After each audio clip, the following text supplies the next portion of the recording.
નડિયાદના ધારાસભ્ય અને મનપા કમિશનરે વૈશાલી અંડરપાસની મુલાકાત કરી હતી। નડિયાદના ધારાસભ્ય પંકજ દેસાઈ અને નડિયાદના મ્યુનિસિપલ કોર્પોરેશનના કમિશનર GH સોલંકી દ્વારા નડિયાદ કોર્પોરેશનના વિસ્તારોની મુલાકાત લેવામાં આવી। નડિયાદ મહાનગરપાલિકા અંતર્ગત આવતા 57 કિલોમીટરના વિસ્તારમાં પેચવર્ક અને નવીનીકરણની કામગીરી પૂર્ણ થઈ છે। ત્યારે ધારાસભ્ય પંકજ દેસાઈ અને મ્યુનિસિપલ કોર્પોરેશનના કમિશનર GH સોલંકી દ્વારા NES સ્કૂલ પાસેથી કેનાલ તરફથી હસ્તિનાપુરી સોસાયટી તરફ ચાલી રહેલ રોડની કામગીરીનું નિરીક્ષણ કરવામાં આવ્યું હતું। આ ઉપરાંત GUDC દ્વારા વૈશાલી અંડરપાસની પણ સ્થળ મુલાકાત કરવામાં આવી હતી અને તેમના દ્વારા કામમાં યોગ્ય ગુણવત્તા જળવાય કે નહીં તેને લઈને તેમણે સમીક્ષા કરી અને કોન્ટ્રાક્ટરોને પણ આ અંગે સૂચના આપવામાં આવી કે તેઓ કામમાં ગુણવત્તા જાળવી રાખે।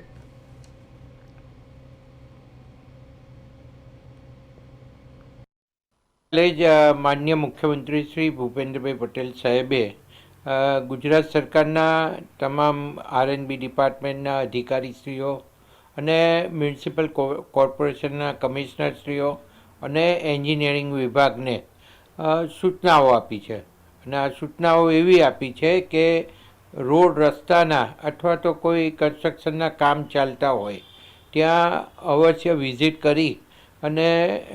કામ વ્યવસ્થિત રીતે થાય છે કે નહીં એની ચકાસણી કરવા માટેની વાત માનનીય મુખ્યમંત્રીશ્રીએ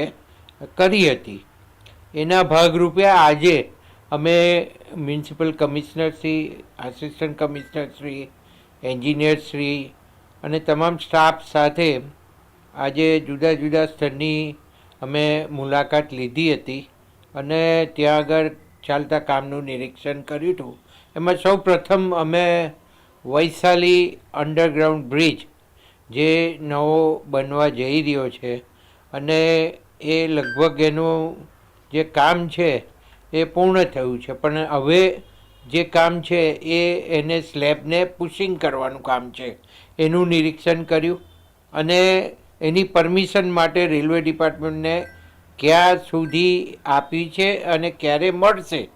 એનો સમય જે સ્લોટ જે પુશિંગ કરવાનો એની પૃચ્છા કરી અને એને